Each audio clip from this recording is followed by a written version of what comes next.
TOGO Haplucia's campaign against corruption, a lot of noise for nothing. A national capacity building campaign for elected officials and municipal executives on the prevention and fight against corruption and similar offences was launched on the 25th of May, 2023 in Lomé. It will be in full swing from late June to September this year. For the smooth run of the operation, elected officials and municipal executives are made to contribute for the sole purpose of promoting transparency and good governance within territorial communities. Without surprise, it is the High Authority for the Prevention and Combating Corruption and Assimilated Offences, HAPUCIA, that is at the initiative of this mechanism supposed to strengthen the citizen participation of these elected officials and municipal officials in the fight against corruption. This campaign is in the straight line of the three axes of the government's expensive national strategy. First, strengthen the legal and institutional framework for the fight against corruption in the country. Second, work to mobilize all actors and sectors of intervention involved in the fight against corruption. And thirdly, take actions to strengthen integrity,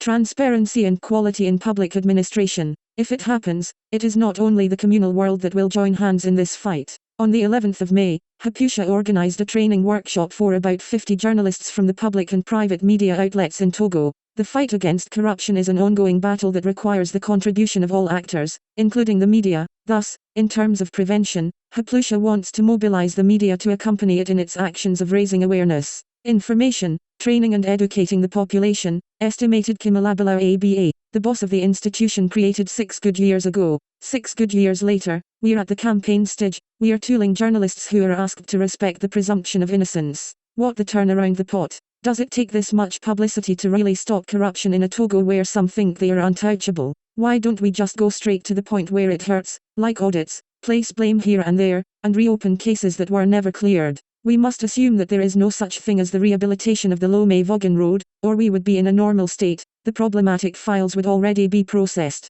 We would have seen it clearly. But when we have no will, we turn our back round, we buy time, we make it seem like there's something to hope for. What a baby. With HAPUCIA, the feeling of making extra space is a reality. God knows if the lines will move someday. It's not tomorrow, the day before. The corrector Togo.